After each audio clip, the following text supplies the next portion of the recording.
the entire spectrum of Key Club is represented here. And thank you all for coming, and welcome. I would now like to introduce you to the head table. To my far right is Westbrook's treasurer, John Rodignol.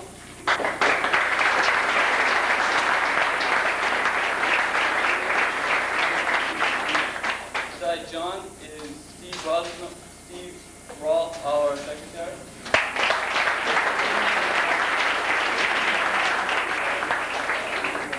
Seated next to Steve is Chris Likens, the international president of Key Club International.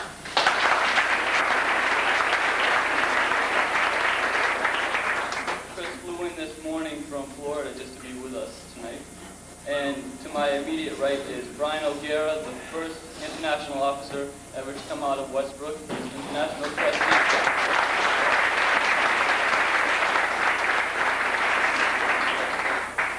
To my far left is the internal vice president of the Westbrook High School Key Club, Phil Sprout.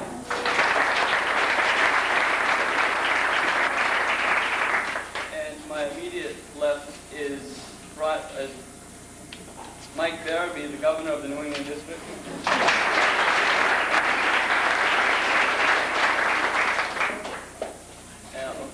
I would like now to recognize some special guests that we have out in the audience. The governor of the New England District of Kiwanis and his wife, Mr. and Mrs. Bill Schmidtling.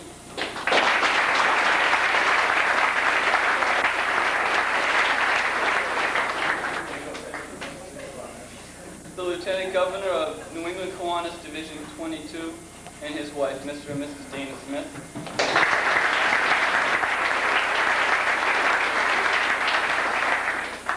The President of our sponsoring Kiwanis Club and his wife, Mr. and Mrs. Bill Wire.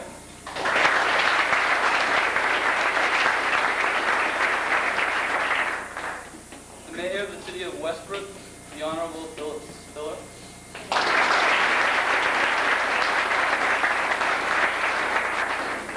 Superintendent of the Westbrook School System and his wife, Mr. and Mrs. Edward Connolly.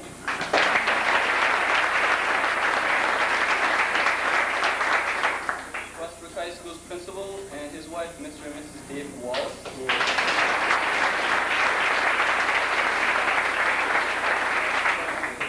Financial advisor of the New England District of Key Clubs, Mr. Paul Bernard.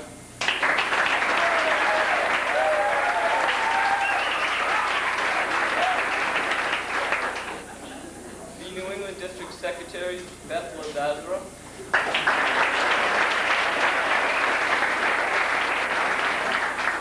Lieutenant Governor of New England Key Club Division 24, Mr. Richard Johnson.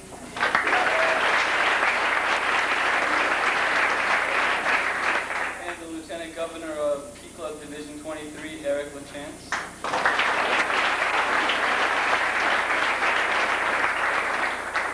30th Anniversary Committee Chairman Dan Savage and Matt Douglas.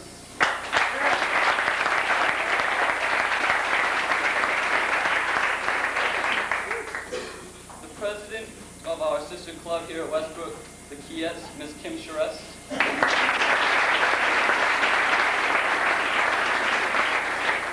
And the Secretary of the Keyettes, Ms. Lucia.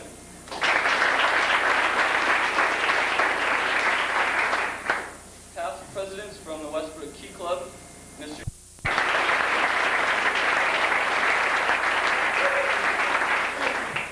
Tim Chase, 1968.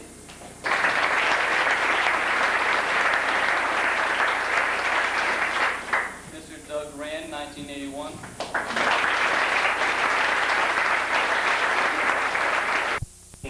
Key Club has been there helping it grow for the better.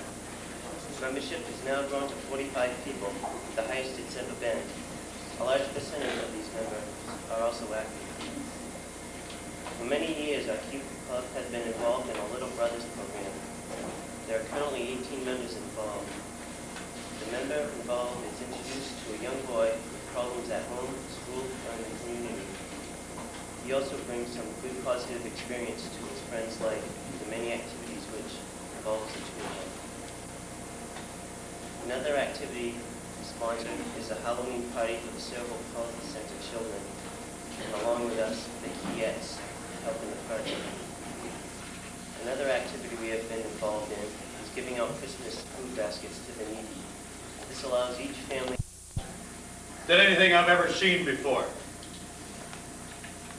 You have the spirit, the enthusiasm, the excitement that it takes to make a Hawaiian feel proud that he's done something for you. Now, Dana Smith, Lieutenant Governor for this division.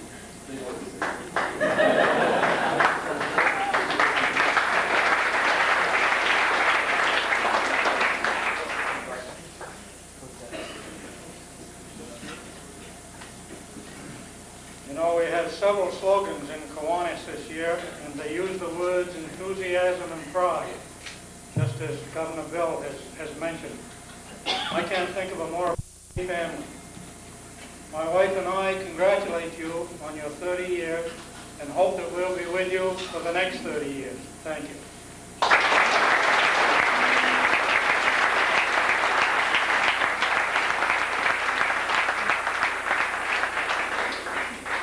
Next, the president of the local Kiwanis Club, our sponsor, Mr. Bill Wire.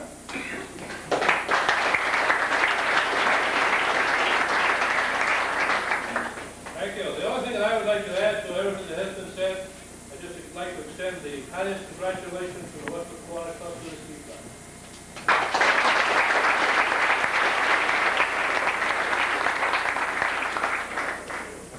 Next is the New England District Governor, Michael Barabee of Keeklip. Thank you, Michael. Next is the president of the Student Council here at Westbrook, Bill Estes.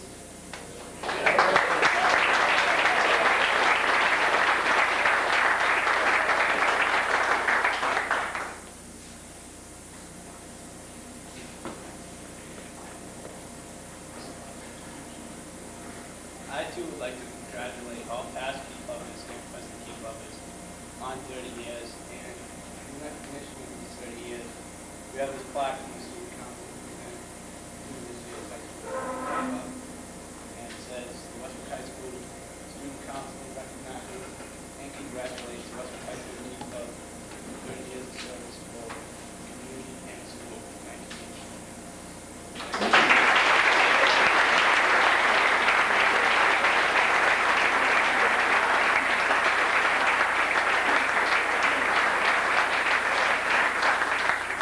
Thank you very much, Bill. Next is the mayor, the Honorable Philip Spiller.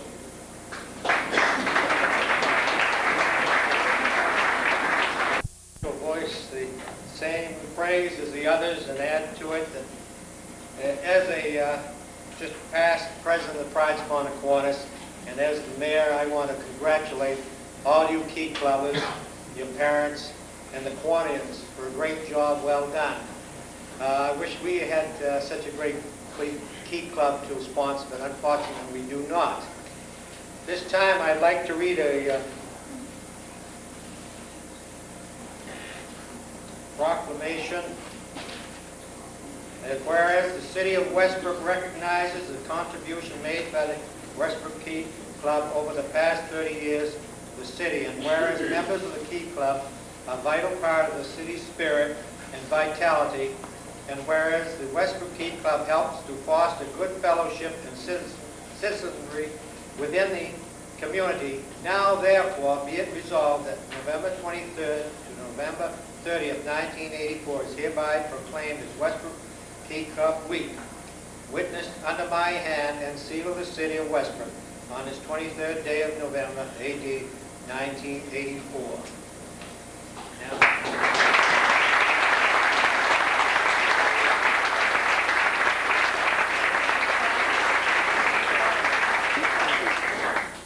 Chris, at this time, I'd like to have you step up here, and I'd like to welcome you from the warm south, and give you, this is the key to the city of Westbrook, from all the city, and also the T-shirt, Westbrook Together Day,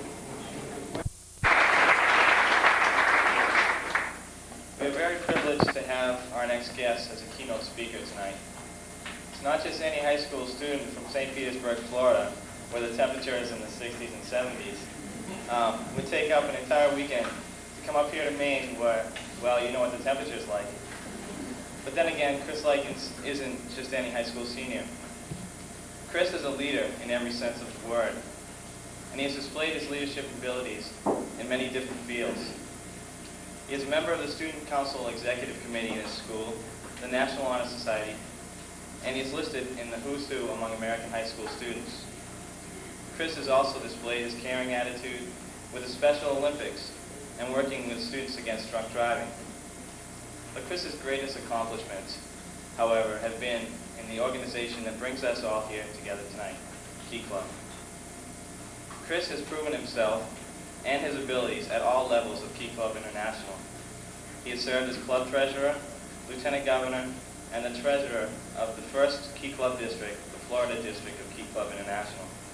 As treasurer last year, Chris guided Florida to 100% dues collection from the over 230 clubs within the Florida district. It is with this Key Club experience that Chris brought with him to Fort Worth, Texas, this past July to the 41st Annual Key Club International Convention. Combining this experience with his broad Key Club president to introduce a leader of leaders, the Key Club International President for 1984-85, Christopher Likens.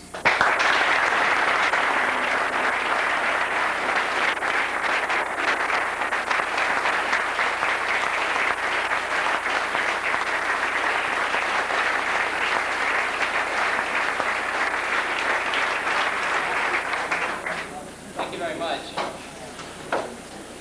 Get that introduction from you. I kind of like that. Not always I get such a warm introduction. Thank you very much again. I think I surprised Brian today a little bit when he picked me up at the Boston airport. I was really excited when I got off the plane when he come to meet me. I was really happy, and he was, I guess, a little bit surprised coming from where the temperatures were in the 50s and 60s and 70s up to somewhere where it's a little bit below normal, what I consider. And I was very happy when he came in, and he kind of was puzzled by this. And well, you see, the reason was my luggage arrived on the same flight that I did. This may not be such a big occurrence for many of you, but I've had a little problem with this in the past few weeks. I've traveled to Washington, Beckley, West Virginia, and Indianapolis, Indiana, and my luggage has traveled to Detroit, Chicago, and Los Angeles. So it is indeed a pleasure to be in a place that you really know how to make someone feel at home by having their luggage with you. Now, Jim, if you want to, President Jim, if you want to stand up a minute, I'd like to present you, on behalf of the International Board and myself, with a banner patch commemorating Ryan's election as International Trustee and is serving on the International Board from 1984-85. And I hope that you will display this on your banner with pride as the first international officer from the state of Maine. And I congratulate you for having Brian, a fine board member and someone who is a great person to work with.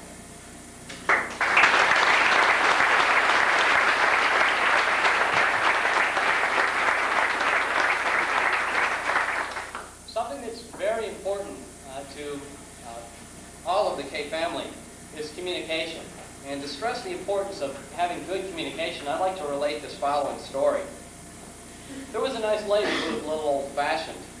She was planning a week's vacation at a particular campground in Florida, but she wanted to make sure of the accommodations first.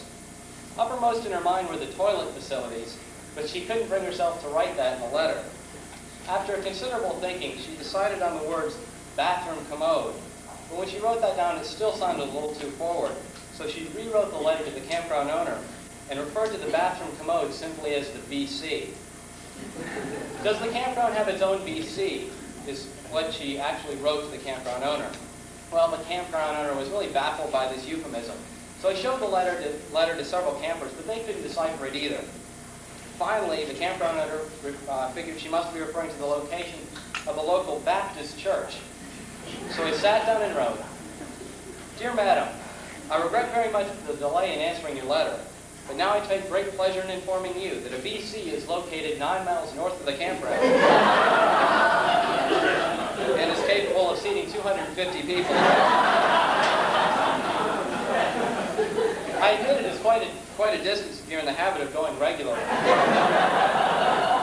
But no doubt you'll be pleased to know that a great number of people take their lunches along and make it happen. They usually arrive early and stay late.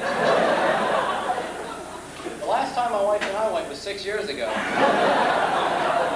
And it was so crowded we had to stand up the whole time. It may interest you to know that right now there's a supper being planned to have money to buy more seats. They're going to hold it in the basement of the BC.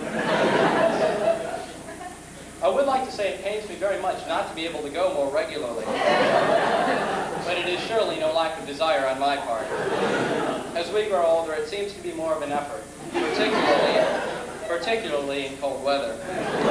Putting it off until tomorrow. It has caused some of the great problems that our society is faced with today. I see little justification in Longfellow's hypothesis that says that all things will come to a man if he'll only wait.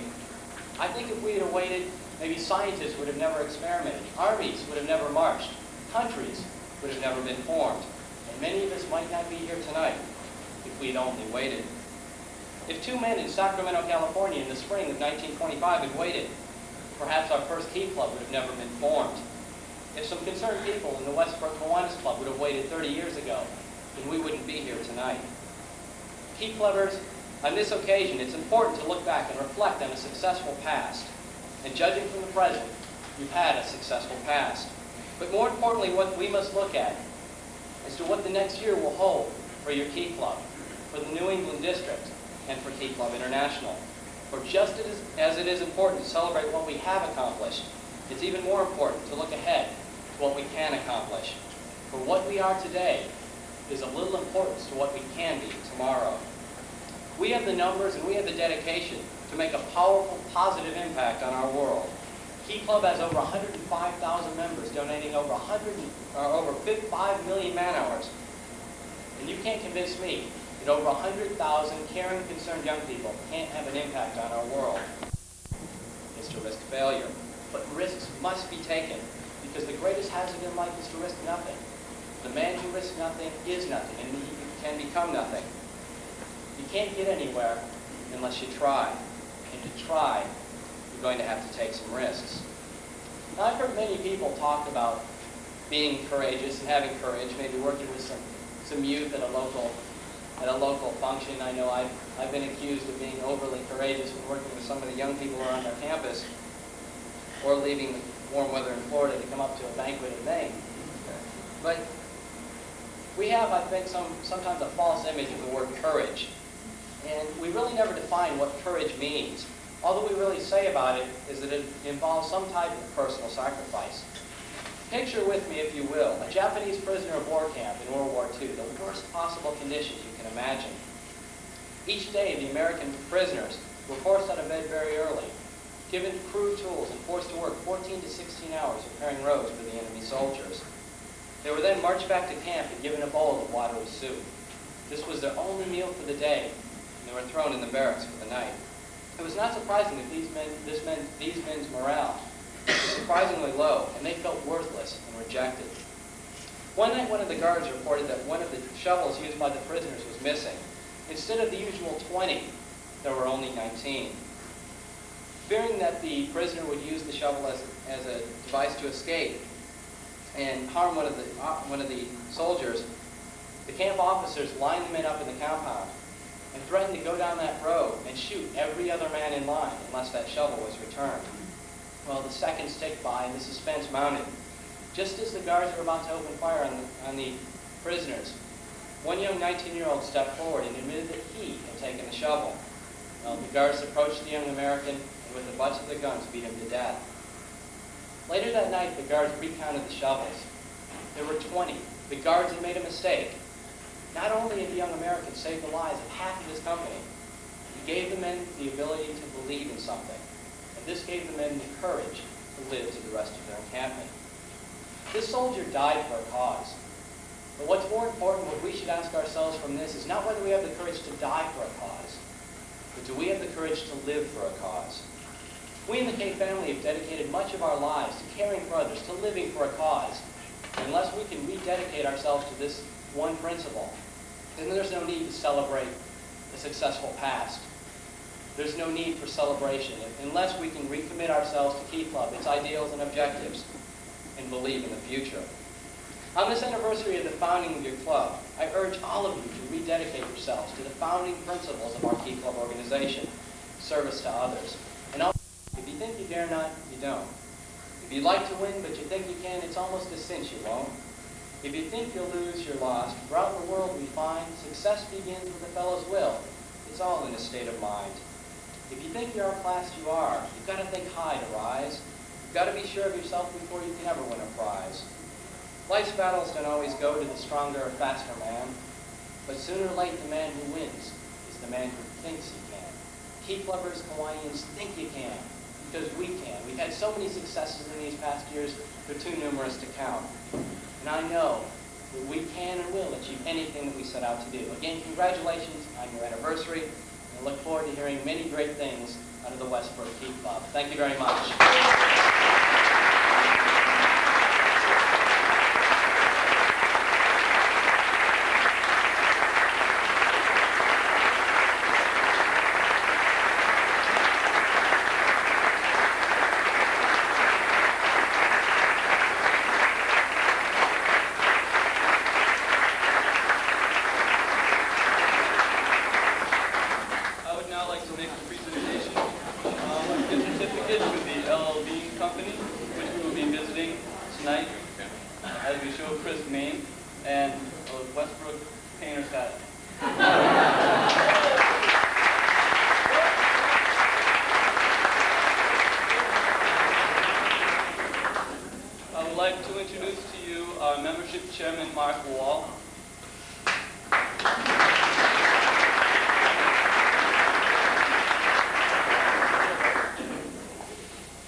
President, it is with pleasure that I present the following candidate for membership: Joey Abbiati, Chad Butts, Sean Graffam, Greg Napton, Darren Richards, John Rosenall, John Young, Danny St. Clair, Jeff Fournier, Darren Lazat, Chad Warman.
Now, for these people to be inducted, they must pledge the membership pledge.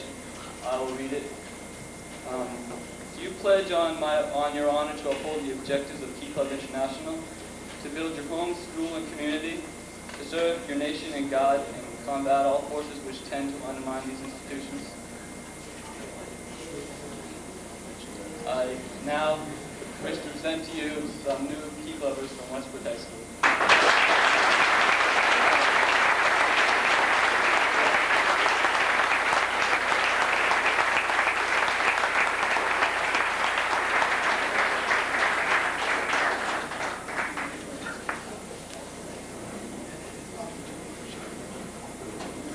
Early in the program, I made some introductions, but I purposely left out two, which I consider to be the two most special people here to this club. These two men have made it possible for us to be here tonight. They're the prime motivators behind this project, and they're the prime workers also. And this is true for most or all of the projects we do. I thank them for their dedication to making this night a success, and I think it's paying off. They made key clubbing in Westbrook a success generally, and they benefit us with their experience and their wisdom. They guide us over the frustrating obstacles and teach us how to attain and enjoy true success. I think back on Key Club, or when I do think back on Key Club, I will be thinking of these two men. And that's true for when I think back of high school, because these two men are very, very special to me.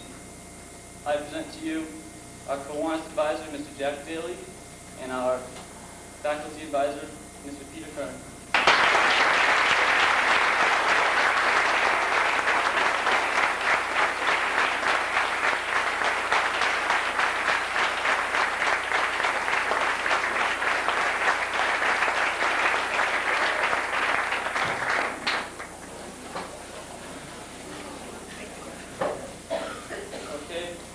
Right now, I would like to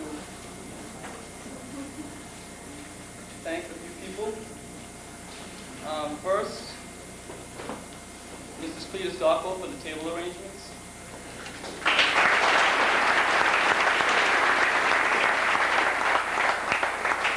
Barton's Florist for providing the centerpiece.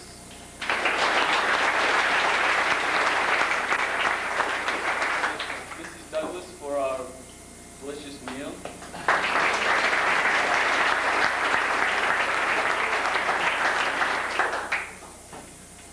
And all patrons and advertisements, people who took out advertisements, it helped us a great deal.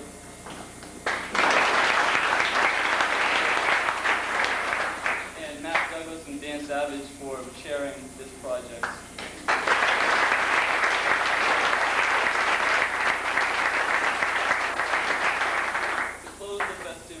I now turn the meeting over to John Rosignol for the benediction. John, will you please rise? Would you please bow your heads?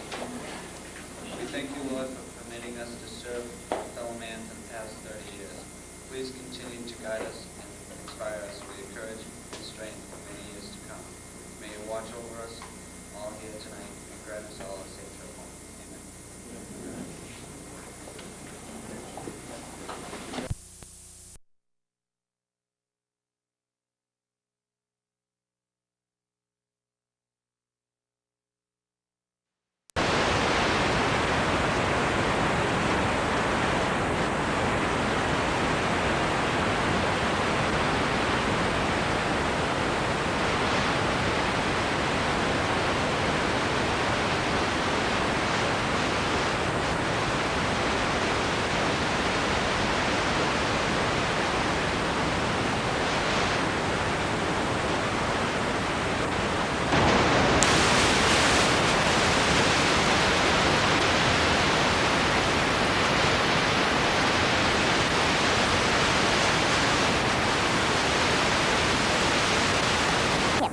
Like this. This is like the orchid. In doing the bone stroke, we try to show the square ends. And when we square ends, it would be nice to have the tip go this way and then turn and then move and then brings back like this. So working the stroke to show the energy. Okay. I think if you notice the character of the bamboo, you see why the bamboo is an expression of the bone stroke.